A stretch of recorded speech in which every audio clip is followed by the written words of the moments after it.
Do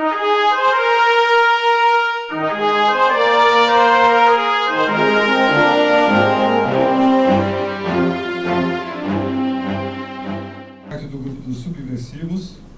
Além disso, ele é arquiteto e urbanista, professor da Universidade Federal de Juiz de Fora e é um dos coordenadores do Núcleo de Pesquisa em Espiritualidade e Saúde.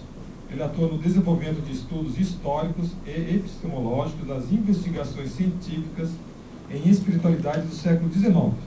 Notadamente, investiga os trabalhos de Allan Kardec como um pesquisador da espiritualidade. Então, com vocês, Klaus Chaves Alberto, que eu mandei no programa escrito Klaus Chaves, depois Klaus Alberto, e ele não disse para mim como ele preferia. Então eu fiquei à vontade com Klaus Alberto.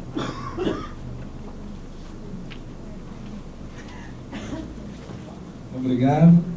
É um prazer estar aqui nesse encontro, revendo pessoas com quem eu já tinha outros contatos, já tive outras oportunidades, conhecendo novas pessoas para a gente discutir algumas ideias. Bom, esse trabalho ele é parte de um artigo que eu venho desenvolvendo com o Alexander, que é o coordenador junto comigo desse núcleo, lá na Federal de Juiz de Fora, onde a gente investiga um pouco mais sobre... A gente dá um zoom no trabalho de Kardec. O tema, aí se eu não me engano, saiu com paradigma, para conversar com a Dora, saiu com paradigma, acho que tem outro título aí, e depois a gente colocou elaboração do espírito, mas acabou que a gente vai ter, quem foi na mesa da Dora, a gente vai ter vários pontos de contato, no final eu comentei com ela, vários pontos de contato interessantes. Bom, quais são os objetivos dessa fala? Primeiro, apresentar Allan Kardec como um pioneiro na proposição de uma pesquisa científica dos fenômenos psíquicos em meados do século XIX. Aí tem essa palavra como pioneiro, mas não significa que é o pioneiro, pode ser um dos pioneiros. Quer dizer, a gente precisa entender melhor esse século para a gente poder identificar com muita clareza. Desenvolvimento, o segundo objetivo seria mostrar o desenvolvimento de um programa de pesquisa como uma abrangente teoria que ele denominou como espiritismo. Quer dizer, Kardec ele teve um aspecto muito forte no século XIX porque ele desenvolveu teoria. E aí, se tem outros pesquisadores fazendo, criando, estudando essas questões da espiritualidade, Kardec se destaca porque ele não só estudou, mas ele criou uma proposta, criou um programa de pesquisa, que já está aí o terceiro item, né? Apresentar algumas diretrizes epistemológicas para uma frutífera investigação dos fenômenos psíquicos. A nossa leitura de Kardec nesse século XIX, até agora, é de que ele, lá em Minas a gente fala que quando a pessoa faz muita coisa, ele faz barba, cabelo e bigode, eu não sei como é que faz aqui. Ele faz barba, cabelo e bigode, ou futebolisticamente, ele bate o escanteio e cabeceia para o gol, né? Ele já faz tudo ao mesmo tempo. Enquanto outros pesquisadores na mesma época estavam dando alguns passos, mas sem conseguir chegar numa teoria mais completa. Bom, dentro disso, a gente vai iniciar pensando um pouco sobre essa historiografia sobre o século XIX. No primeiro momento, a história como um todo da ciência, ela tinha como base uma separação muito clara entre o que é religião e o que é ciência. É quase que uma estrutura que todos os historiadores utilizam para escrever seus textos. Eles partem, olha, existe um conflito muito forte entre ciência e religião no século XIX, e aí tudo que eles vão escrever sobre esse assunto, eles enquadram. Então esse aqui está do lado da ciência, esse aqui está do lado da religião. Isso é recorrente, foi muito, muito, muito recorrente. Durante todo o século XX, os textos históricos tem essa estrutura que eu estou chamando de estrutura fundante. E lógico que dentro dessa leitura, o espiritismo, ele vira quase que uma reação mística à racionalidade científica.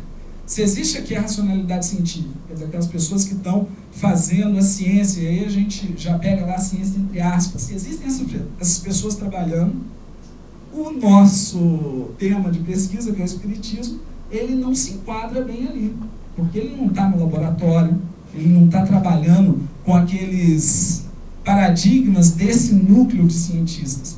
Então ele é simplesmente uma reação mística. Não é só o espiritismo, não. O espiritismo, o espiritualismo e até mesmo algumas vertentes das ciências psíquicas que estavam começando a se desenvolver nessa época. Bom, recentemente a gente vê os textos que vão abordar esse século XIX uma ênfase um pouco distinta. A gente vai ver que esses historiadores eles estão desafiando essa leitura. Eles estão colocando os textos, os autores que trabalharam essa espiritualidade como uma forma de integração e não mais como uma oposição. Eles já estão começando a reconhecer que essas propostas, e aí o espiritismo é uma delas, elas não queriam criar um nicho separado da ciência. Elas queriam se utilizar da ciência para investigar a espiritualidade. Compreendem? Então eles já estão chegando numa leitura que, a princípio, é a leitura que nós fazemos no trabalho de Kardec. Frequentemente, se a gente for ver a biografia, e aí essa mudança da historiografia precisa ser explicada. A historiografia passa a se preocupar um pouco mais com a pessoa, entrar na biografia dela, entender ela como um ator na sua época. E na medida que eles fazem isso, eles percebem que esses pesquisadores não são místicos, não são definitivamente aqueles que estão isolados do mundo. São pessoas que estão no campo da ciência, mas têm uma forte satisfação com a religião institucionalizada, e estão procurando meios de juntar uma coisa com a outra. Aqui embaixo a gente cita alguns desses historiadores, mas talvez um principal é a Lynn Sharp, aqui de 2006. Ela escreve um livro, Secular Spirituality, que é um livro que apresenta uma visão bem... Ela condensa o trabalho dos outros historiadores e dá essa ideia da junção que esses pesquisadores queriam. Bom, o Kardec, apesar disso, é desconhecido. Apesar de toda essa referência, de todo esse entendimento, vários pesquisadores do século XIX aparecem e o Kardec some. Quer dizer, surgem vários estudos sobre essas comunidades científicas nos Estados Unidos, na Inglaterra e na Alemanha, e a França do Kardec, frequentemente ele não é citado. E é estranho, porque mesmo um pesquisador como Monroe, ele define Kardec como um dos filósofos mais lidos em vida. Isso é significativo. Se a gente for ver o Livro dos Espíritos, esses são dados do Monroe. Ele foi um best-seller com 22 edições em 17 anos. Um livro de filosofia. Pegando um pouco aqui da Lynn Sharp, funcionou? Ela vai analisar a Revista Espírita na sua época. Ela diz que a Revista Espírita teve aproximadamente 1.800 assinaturas ao longo do século XIX. 1.800. E ela dá um termo de comparação bacana para a gente entender isso. Em relação às grandes publicações da época, como Lassière, aí a gente tem um dado de números de publicações diárias, que é um jornal tipo Globo, assim, seria o grande jornal da mídia. Ele tem de 30 mil a 40 mil publicações. A gente vai falar, 1.800 é pouco. Mas em relação às publicações especializadas, a gente vai ver que ele tem um número muito acima das outras revistas da mesma época. Então, olha só, o Livro dos Espíritos é um best-seller, as pessoas conheciam ele, e a Revista Espírita tinha uma grande inserção entre as revistas especializadas. A gente não está comparando ela com a grande mídia. Entre as revistas especializadas, no caso, eles classificam como na área da filosofia. Bom, mas mesmo assim, a gente vê que os estudos dedicados a Kardec, sua tarefa junto à mediunidade, seu programa de pesquisa sobre a mediunidade é desconhecido dos pesquisadores, e voltando também à palavra da Dora, os espíritas. Isso a gente não tem a menor dúvida. Nem entre eles, nem entre nós. Agora eu que estou... Que hora a gente começou? Eu vou te dar um tempo aí. Se a gente for deixar 15 minutos para conversar no final, dá para ir até meio dia. Perfeito. Bom, motivos para esse desconhecimento de Kardec? A gente poderia levantar vários, mas tem um que está chamando muita atenção. Frequentemente, os pesquisadores que vão, os historiadores, os pesquisadores que vão estudar o que aconteceu no século XIX, eles se baseiam em algumas fontes. E uma das fontes que a gente vê com recorrência é o Aksakov, Alexander Aksakov, que a gente conhece no movimento espírita devido àquele trabalho fantástico que a FEB fazia no início do século, que era pegar espíritas, publicar livro de espíritas e de não espíritas, mas que dos temas relacionados ao espiritismo. Então ela publicou nisso Posano, publicou Aksakov, De Rochas. Ela fez um trabalho incrível, que depois acho que nunca mais fez, e isso se perdeu. Bom, mas o Aksakov, ele escreveu um artigo que demoliu o trabalho de Kardec. Ele destruía toda a ideia de que Kardec tinha um programa de pesquisa, que era muito sério. Ele demoliu isso. E justamente quando foi lançado o Livro dos Espíritos nos Estados Unidos, quando foi traduzido para os Estados Unidos, ele escreveu essa carta destruindo. E foi uma carta, que foi um artigo, né, baseado numa entrevista que ele fez com Celina Jaffe. Foi secretária de Kardec, foi uma das médiuns, que ele teve um contato em 73, não sei se vocês sabem, ela teve um rompimento forte com Kardec. A gente precisa estudar isso, precisa identificar isso, a gente precisa achar o material, onde está o material de Kardec para isso, mas ele teve um rompimento muito forte, e aí o que tem são discursos muito magoados. Esse texto do Aksakov apresenta o Espiritismo, apresenta o método de Kardec de uma forma muito rala, muito rala. Bota o trabalho de Kardec como se fosse um trabalho inocente. E a partir daí todo mundo sempre fica se remetendo a esse artigo. Esse é um dos motivos. Outros tantos podem ser levantados, mas esse eu achei importante a gente trazer, que ele é... Existe essa entrevista? A entrevista não, existe o artigo. O artigo está disponível no blog Decodificando os Espíritos, obra de tradução do Vital Cruvilhão. O artigo do Aksakov e a resposta, você já pôs os dois, né? Do Lehmann e da Ana Black. Muito bom. Bom, agora, eu tinha uma parte... Bom, até aqui alguma questão, vamos fazer pausado que fica melhor. Falou Decodificando o Livro dos Espíritos, o blog tem? Não, o blog chama Decodificando o Livro dos Espíritos. Aí tem esse trabalho. Isso. Aí o próximo já fica a pergunta. Alguma questão? Vamos avançar. Bom, só para ter um guia aqui da nossa fala, essa frase é muito importante para a gente entender para que lado a gente está indo dentro da leitura das obras de Kardec.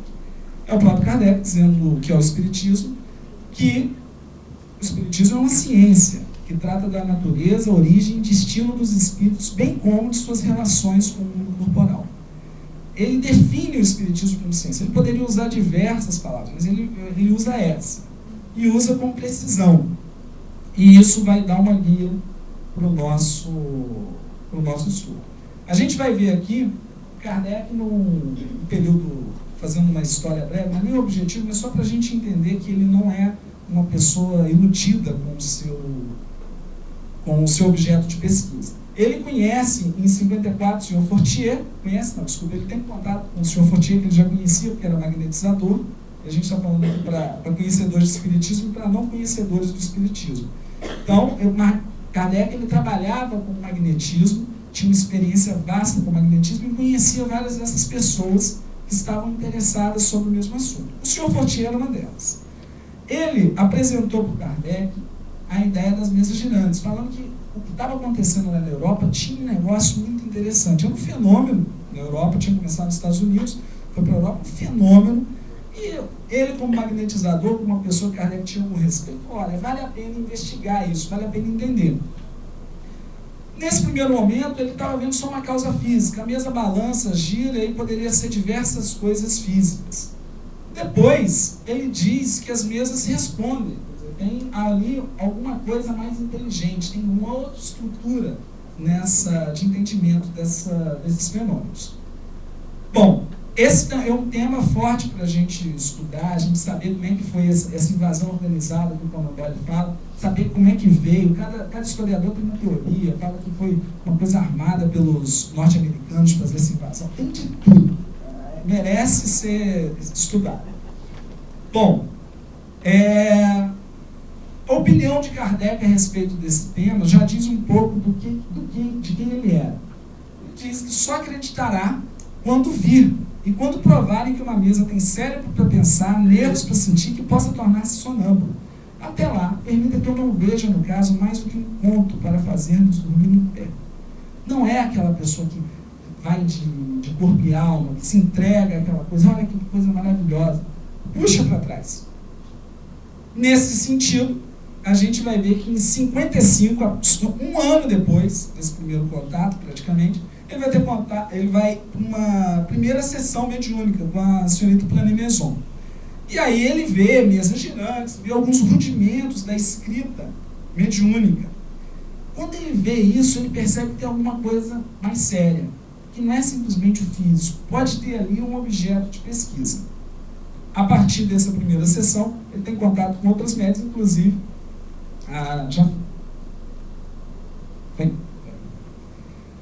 essa parte é importante, essa fala de Kardec. Ele vai tentar explicar o que ele entendeu, o que ele entreviu. Apliquei a essa nova ciência o método experimental. Nunca elaborei teorias pré-concebidas. Observava cuidadosamente, comparava e deduzia consequências.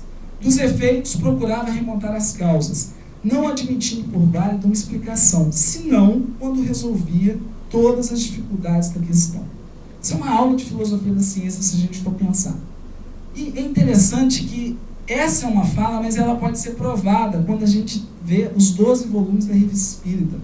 Então, não é simplesmente um momento de Kardec que ele elaborou uma frase, né, que os historiadores falam que é o problema das práticas, das representações. Às vezes ele tem uma ideia do que seria certo, mas na hora de fazer mesmo ele falha. Mas a gente tem como ver ele fazendo.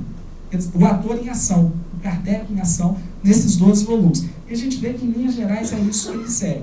Lógico que tem momentos aí no Espírito que você fala assim, olha, não sei, eu acho que isso aqui foi fácil. Mas com qualquer pesquisador, a gente faz o mesmo estudo. Tem hora que a gente fala, olha, isso aqui não bateu bem. Mas, em linhas gerais, esse é o jeito do Kardec trabalhar. Bom, mas em cima dessa visão que o meio acadêmico formou sobre Kardec, que é uma coisa rasa, uma coisa sem muito conteúdo, com um pouco critério científico, a gente precisava mostrar o contrário, mostrar que ele entendia. E um ponto fundamental para você mostrar que uma pessoa entende é ver a relação crítica dela em relação ao objeto de estudo. No nosso caso, são as análises do Kardec sobre as hipóteses explicativas do fenômeno mediúnico. Ele testou, ele foi lá, experimentou e analisou cada uma das hipóteses que tinham no século XIX e que até hoje são hipóteses presentes. Por exemplo, uma delas é a fraude. Até hoje a gente ouve pessoas falando, não, isso é fraude, ele vai lá e analisa a fraude. A gente vai entrar em cada uma delas se der tempo. Alucinação, loucura é outra hipótese muito forte que acusam o espiritismo, que não entendeu que isso é uma questão puramente mental de quem está com alguma dificuldade. Fenômeno físico, e aí na época tinha uma teoria, essa aqui já morreu, que é músculo que range, não sei se vocês já leram isso no Dispense, é ótimo essa teoria, porque tinha uma pessoa, um médico lá, sempre os médicos, né? Os médicos, eles descobriram uma raça, rapaz, assim, eu vou te falar. Depois tem que reencarnar no espiritismo para ver se resolve o problema de uma vez. Tem um amigo assim. Mas aí ele pensava que tinha um músculo que rangia, que fazia o barulho da mesa, entendeu? E essa era a explicação da época. E essa explicação ela teve um alcance. Nas outras publicações, não é só Kardec que cita ela, não.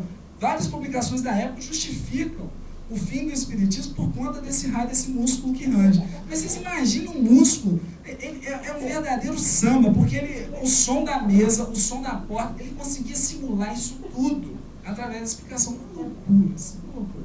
Mas era uma questão da época. Para nós ficou o fenômeno físico. Bom, outra possibilidade seria o contato com demônios. Ou é o demônio que está falando, e só o demônio se comunica, ou o Espírito Santo que fala, e só o Espírito Santo se comunica. Uma outra hipótese analisada. Até hoje, essa vinga. O inconsciente individual ou coletivo é uma hipótese, quer dizer, a pessoa, quando ela entra no transe mediúnico, ela inconscientemente passa informações que são delas. Kardec considera essa uma boa explicação. Mas não é a teoria mais abrangente, mas é uma boa explicação. Da mesma forma que a telepatia, clarividência, superpsi. Superpsi seria o seguinte, tem um outro pesquisador, William James, que ele também levanta essa hipótese, que existe um reservatório de informações que andam no mundo, assim, circula, e eventualmente o médium pega essa informação. Entendeu? Então você pode pegar qualquer informação sobre qualquer coisa, porque está tudo aí. Mas é uma teoria muito... Ela mais dificulta do que ajuda no entendimento. Esse pesquisador, William James, lá nos Estados Unidos, em Harvard, ele mesmo fala, olha, eu acho que é uma teoria, mas eu acho que a do espírito é muito mais fácil de se compreender. Ela é mais clara. Bom, devido ao tempo, eu acho que mais ou menos uns 12 minutos, né? Eu vou passar rapidamente por algumas dessas visões para a gente entrar no porquê Kardec acha que elas não são tão importantes.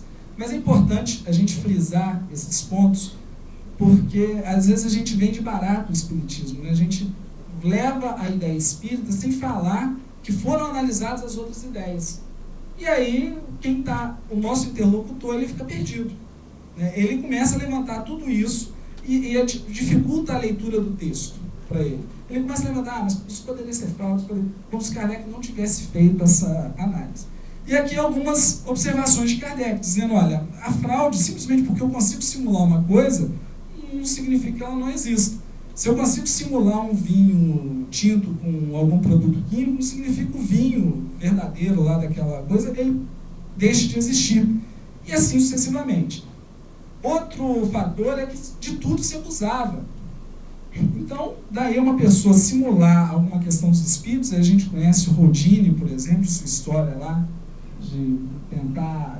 das pessoas tentarem descobrir o que a mãe dele disse em últimas palavras, ele sai desmascarando um monte de médium. Quer dizer, ele pode fazer isso sem necessariamente inviabilizar o fenômeno em si. A frase de Kardec, essa primeira, é muito boa. Kardec, ele era forte nesse sentido, ele defendia desmascarar a fraude. O espiritismo só terá a ganhar com o desmascaramento dos impostores. E ele fazia isso na Revista Espírita. Dizia, vinha lá os irmãos da Vempor, no início tudo direitinho, mas depois quando começaram a escorregar, ele vai lá e aponta. Tinha outros médiuns de efeitos físicos que ele conhecia a história e sabia que poderia dar problema e nunca dava espaço. Mas quando o médium chega na França, chega em Paris, começa a fazer seus efeitos, ele vai lá e aponta. Quer dizer, ele sabe da importância de desmascarar a fraude, de mostrar que existe fraude até para o bem do espiritismo, coisa que por vezes nós não fazemos, né? A gente vê alguns fenômenos, alguns textos que nitidamente são estranhos ao conhecimento espírita e a gente fica no carinho cristão, fala, não, a gente deve entender, a gente deve talvez deixar para que Jesus vá encaminhar essa alma, e o espiritismo começa a decair. Bom, Kardec também, ele faz um trabalho forte, escreve na Viagem Espírita, um trabalho forte contra os médiuns interesseiros, que é um problema sério para o espiritismo, e depois que Kardec desencarna, então, vários dos médiuns que a gente estuda muito, eles são pegos em fraude, um problema gigantesco, tanto na Europa quanto nos Estados Unidos também. Isso foi um dos motivos do espiritismo perder sua credibilidade. E os fenômenos físicos, Kardec enfatiza o fenômeno inteligente, que é muito mais difícil de ser trabalhado. Bom, a alucinação seria um outro fator, e Kardec analisou ele também, pensando que o principal contra-argumento seriam os sinais inteligentes. Quer dizer, não é só uma alucinação porque tem sinais inteligentes, evidentes, óbvios ali. Por outro lado, a alucinação deixa de ser uma explicação plausível porque muitas pessoas são testemunhas do mesmo fenômeno. E pessoas em situações distintas. Então, como que não é um alucinando? Teria que estar todo mundo alucinando, aqui em Três Rios, Juiz de Fora, lá no Rio de Janeiro. Teria que ser uma super alucinação coletiva, uma coisa também difícil de se entender. A causa física, esse é importante, que o Kardec ele partia do pressuposto que poderia existir uma causa física. Então, ele não era aquele inocente que tudo era o espírito. Já partiu do pressuposto, olha, primeiro pode ser uma causa física, eu vou tentar investigar essa. Depois, se não for verdade, a gente vai pensar no espiritismo. O tempo todo, gente, a Revista Espírita eu acho que é o nosso grande registro dessas passagens. O tempo todo ele levanta as hipóteses físicas. Mesmo que seja uma coisa que ele acredita que é possível, ele fala, olha, mas tinha que investigar isso fisicamente para depois sim se pensar que poderia ser um efeito do espírito. O sonambulismo seria esse inconsciente individual, como eu falei, eu vou ter que passar mais rápido, senão não vai dar. Ele reconhece o valor dessa teoria, mas a questiona através de vários fenômenos diferentes que não são explicados somente pelo inconsciente individual. E aí ele analisa a questão do espaço, são outras teorias, né? Espaço muscular, alma coletiva, a teoria pessimista do demônio, a otimista, que seria só os mundos espíritos. Ele faz uma análise de todas essas. Bom, mas no fim das contas ele faz tudo isso para mostrar que existe uma origem espiritual. E essa origem espiritual, ela tem algumas evidências muito fortes. Uma das evidências que a teoria da origem espiritual pode se basear é o fato de podermos fazer perguntas mentais durante uma reunião mediúnica. Quando a pessoa está lá, tem os médiuns, e a pessoa faz uma pergunta mental e vem a resposta para aquela pergunta. Essa é um tema difícil de você explicar. Bom, um outro seria o tema estar acima do nível cultural dos médiuns e dos assistentes. Um tema que está muito acima, que está fora, e eles recebem aquela mensagem e vão levar para outras pessoas identificarem. Tem algumas variações disso. Às vezes as pessoas, os assistentes, ele convida pessoas de fora para discutir um determinado assunto e para ver até onde vai, até onde aquele espírito leva aquele assunto. Aconteceu isso, por exemplo, quando Kardec evoca um aeronauta, por Tempan, se eu não me engano. Ele evoca um aeronauta, mas chama duas pessoas que entendiam de aeronáutica basicamente eram balões, né? Na época, entendiam de balões para poder entrevistar e levar aquele espírito a mostrar o conhecimento dele real, se é ou não é. Bom, uma outra possibilidade seria, da teoria da origem espiritual, uma outra forma da gente entender, de justificar, seria os analfabetos escrevendo. A identidade caligráfica. Você conseguir imitar uma caligrafia de alguém lá do século XVI, ou ter o analfabeto que nunca segurou no lápis, ter uma habilidade com aquele lápis, a gente sabe que não é fácil, né? Para quem não está acostumado. A gente está acostumado com o mouse, né? Quando a pessoa não está acostumada com o mouse, fica tudo torto. No lápis é a mesma coisa. Xenoglosia, xenografia e habilidade poética. Esses são alguns fatores que mostram que a teoria de origem espiritual ela é uma teoria viável. Habilidade poética, então, a pessoa conseguir fazer isso, conseguir fazer poesia sem ter esse background, fica difícil. A xenoglosia, gente, a pessoa falar numa outra língua, vocês imaginem a dificuldade de alguém falar numa língua. Se pegar um caso poderia ser alguma coisa inconsciente, na teoria do inconsciente. Alguém poderia dizer, mas eu posso ver um programa de TV e aí aquelas palavras, aquelas coisas entram na cabeça do médium, e quando ele entra no transe mediúnico, ele começa a falar segundo aquela língua da Deutsche, sei lá o que, daquela TV alemã. E aí ele começa a falar em alemão. O problema é que na xenoglosia não é simplesmente ele repetir um texto, é ele mostrar habilidade com a língua, ele conversar na mesma língua. Isso é muito mais difícil. Porque aí você tem que ter habilidade total. Repetir o texto, perfeito, isso pode acontecer.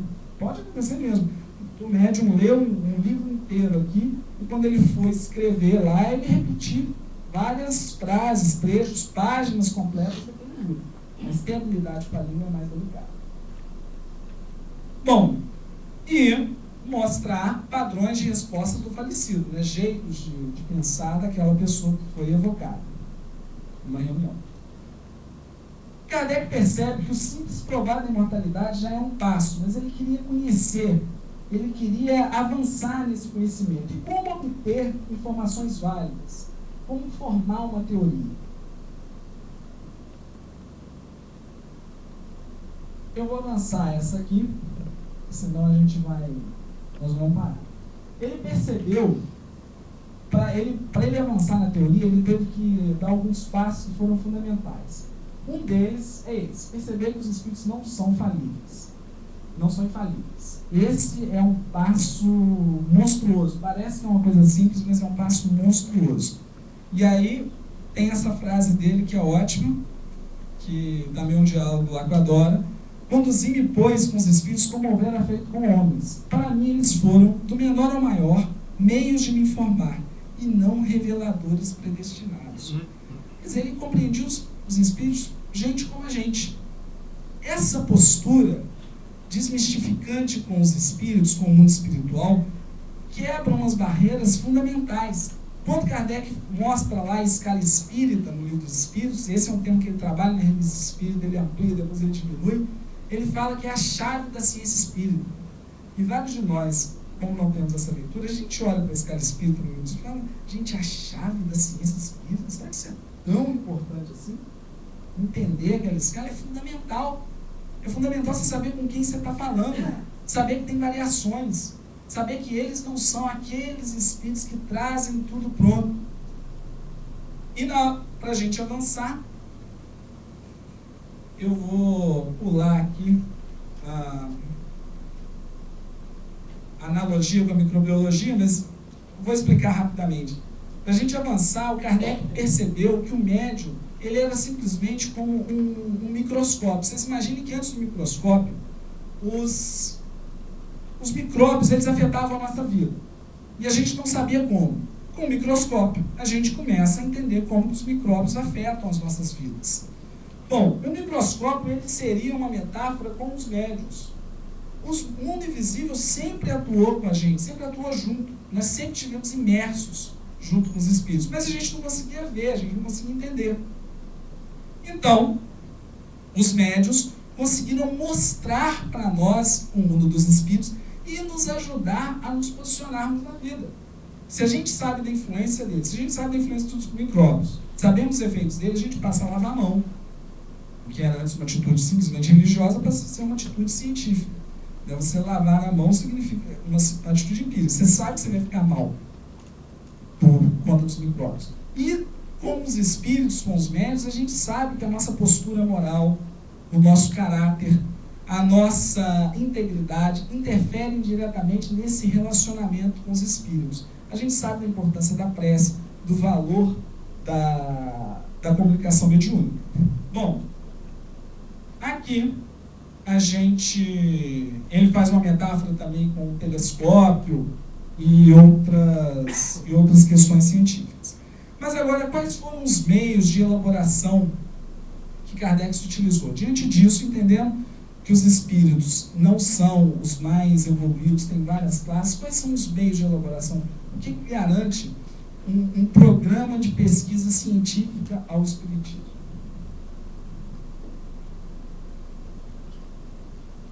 Bom, isso é parte do texto de Kardec, onde ele explica que as coisas estão acontecendo, mas para a gente entender elas, a gente precisa observar, comparar, analisar, tentar chegar nas leis que regem isso. Isso tem muito a ver com a estrutura didática do Livro dos Espíritos. Não significa que é o caminho exato que Kardec percorreu, mas tem a ver com a ideia de uma possibilidade de estudo dos espíritos.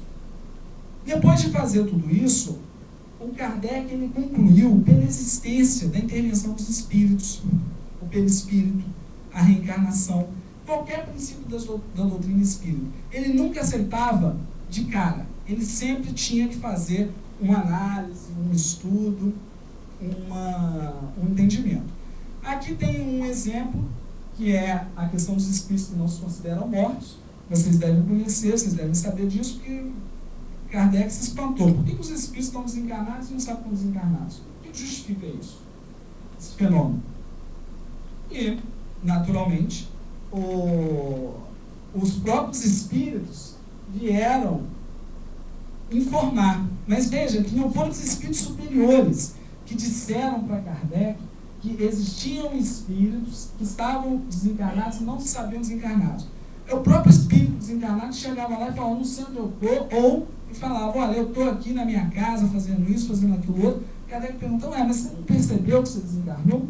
Aí o espírito quase desencarnado de novo. Mas ele estava ali, naquele momento, investigando a partir do seu objeto de estudo. Não é alguém que chega de cima e informa essa questão para ele. Bom, outro caso seria a prece aos mortos. Ele também percebe a importância da prece aos mortos, porque um dos espíritos, num determinado momento, agradece as preces que o pessoal da sociedade fez. No início, nos primeiros meses do espírito, é interessante, eles evocavam o espírito, conversavam com o espírito, mas era tipo assim, o espírito, eu estou queimando, eu estou sofrendo, então tá bom. E como é que é essa dor? Eu estou que nem por dentro, nem por fora, mas eu estou morrendo. Mas conta para mim, o que é a morte para você? O espírito lá sofrendo no extremo. Depois Kardec percebe, através de um espírito que agradece as preces que foram feitas no final da reunião, ele percebe o efeito disso. E esse espírito saiu no lucro, porque várias pessoas que tinham recebido no mundo inteiro, assinado, olharam para aquela história, se condoeram com o espírito e fizeram prece para esse espírito. Quer dizer, depois ele agradece que recebeu prece no mundo inteiro. Esse ficou bem na história. O efeito do passe, com a participação dos espíritos, né, que não é mais magnetismo somente animal, tem um outro tipo de magnetismo. Bom, e aí Kardec dá um salto em relação à ciência da época. Ele frisa que quando os cientistas tentam colocar o fenômeno espírita no laboratório, cercar ele no laboratório, as coisas começam a dar problema. Deixa eu ver se é aqui mesmo. Isso. As coisas começam a dar problema, porque tem alguns fenômenos que não tem como ser analisados no laboratório. E hoje em dia a gente tem essa noção, a gente tem essa clareza. Como é que você vai reprisar o Big Bang? Se bem que o Big Bang eles estão tentando refazer lá na França, né? Mas como é que você vai reprisar determinadas questões da história do universo? Você não tem como reprisar isso. Então não é só dentro do laboratório que se faz ciência. Kardec já está apontando esse caminho. E mais que isso, ele destaca que exige, que é tão importante quanto isso, a gente ter uma teoria. A gente ter... Opa, voltei demais. A gente tem uma teoria que amarre isso tudo. Não adianta você só ficar levantando os dados. E aí vem o passo seguinte de Kardec. Precisa de uma teoria para amarrar. E esse trabalho de Kardec foi basicamente o trabalho que desenvolveu uma teoria. Ele não teve tempo de avançar em todos os assuntos. Vocês forem ver, assim, estudo de identidade na revista Espírita. Tem estudos bons de identidade? Tem, mas não são os melhores. Na mesma época, outros cientistas faziam estudos de identidade melhor que Kardec, com mais atenção que Kardec. Mas ele não estava preocupado em avançar somente esse ponto. Ele queria apresentar um campo, uma teoria completa. E aí é a importância da teoria. Hoje, na ciência, nós damos muito mais valor para essa teoria do que efetivamente para aqueles estudos. Alguma coisa que amarra as ideias e que nós vamos ler os fatos com um óculos mais adequado. Não é só a escrita em si, mas o gesto dele na hora de escrever. Isso é significativo. Não é só o contexto, não é só o que está escrito no texto, mas todo o contexto da comunicação mediúnica, isso é um tema para ser pesquisado. A integração teórica a gente já falou. Só para frisar a questão da correspondência, ele frisa que ele tinha 3.600 comunicações em 1863, das quais somente 100 tinha mérito. Enquanto olha que coisa, né? A gente fica imaginando que ele recebia a carta do Ana Fácil, né? Chegaram com as cartas tudo certinho, ele analisava. Só 100 eram úteis. É muita correspondência para você tirar 100. Primeiro tem que ler 1.800 e tantas correspondências. Tem lá no Evangelho, né, que ele recebia comunicações de perto de 1.100 espíritas, e o Fernandes ele faz esse estudo, né, que ele analisa de onde vêm essas cartas, quer dizer, ele realmente teve uma ampla correspondência. Isso é muito forte dos cientistas. Darwin fazia uma coisa semelhante. Darwin tem uma ampla correspondência. Ele tem, inclusive, tem um projeto, que é o Darwin Project, se eu não me engano, o nome, que eles recuperam todas as cartas de Darwin, as que têm conhecimento, e vão ver a relação dessas cartas com a teoria. Um trabalho que tem que ser feito para nós. Bom, e como é que é o processo dele? Primeiro, ele buscava uma explicação convencional, que é uma tarefa do cientista, tentar buscar uma explicação entre as que a gente tem. Depois, ele procurava entender a origem da teoria. Mas essa origem da teoria, eu queria frisar que ela não é uma origem que os desencarnados trazem. Pode ser uma origem que os desencarnados trouxeram ou pode ser uma origem dos encarnados. Frequentemente, ele optava pela origem dos encarnados. Ele mesmo desenvolveu uma teoria. Ele observava aquilo tudo e levantava a hipótese dele, a teoria dele. Várias estão no livro dos Espíritos. Depois ele testava a teoria, pedia esclarecimento para os espíritos, pedia esclarecimento para outros encarnados que dominassem um determinado assunto. Ele fazia uma adequação empírica, que seria a universalidade. Não é que a universalidade era o parâmetro final, mas era um dos parâmetros para ele. Bom, e tinha sempre a ideia de um espiritismo com uma progressividade. Ele já percebeu logo no início que para ser essa ciência espírita tinha uma variação muito forte em relação a outras. Ela era muito progressiva, mas não progressiva que vai ficar sempre evoluindo no mesmo ponto, não. Ela vai progredir se modificando segundo os novos fatos. Isso é textual, mas a gente vai avançar. A gente já fugiu do nosso tempo aí. Mas essa abertura para o novo de Kardec é uma visão de ciência muito importante. Essa coisa dela poder se moldar. Alguma coisa acontece aqui, pegando lá o termo do Kuhn, acontece uma anomalia, não significa que é o fim dessa ciência, não. Por vezes, essa anomalia vai indicar outros caminhos e vai ter que se reajustar alguns outros conceitos dentro da ciência espírita para ela avançar. Coisa que para nós espíritas é difícil demais a gente entender. É muito difícil. Mineiramente falando, a gente tem experiência, né? Quando a gente fala que o espiritismo pode progredir, todo mundo acredita. Mas quando a gente mostra, por exemplo, a teoria dos animais, de evolução anímica que Kardec tinha, relaciona com Darwin, a coisa já fica muito mais complexa. As pessoas já leem o livro dos Espíritos como se Kardec fosse um evolucionista. Se a gente entendesse Darwin, que a gente nasceu no mineral, foi para o vegetal, vai para o animal, como se fosse um conjunto de coisas. A gente não imagina que é uma teoria que pode se amoldar. Ele não tinha clareza disso na época. Ele deixa a coisa meio aberta e vai desenvolvendo.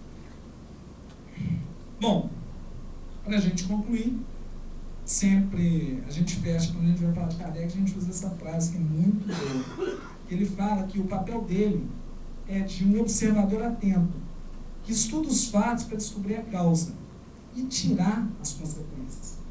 Ele confrontou, vou pegar a frase dele que foi melhor, senão vou tentar adaptar, vai dar problema. Confrontamos todos os que nos tem sido possível reunir e demos ao público uma obra filosófica deduzida da observação e da experiência. Ele não fica esperando as coisas, ele age, ele confronta.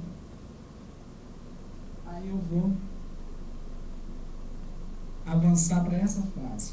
O homem, ele concorre para a revelação, essa dos espíritos chegando, trazendo as informações, seja assim, questão das mesas girantes, com o seu raciocínio e o seu critério, desde que os espíritos se limitam a pô-lo no caminho das deduções em que ele pode tirar da observação dos fatos. Então os espíritos vão lá, podem contribuir, porque os espíritos são como nós, né? Nós vamos desencarnar. O que a gente gostaria de fazer? Ajudar as pessoas que estão aqui a se desenvolverem. Mas a gente não vai resolver a questão. A gente vai pôr o caminho, dar alguns insights, contribuir com algumas ideias.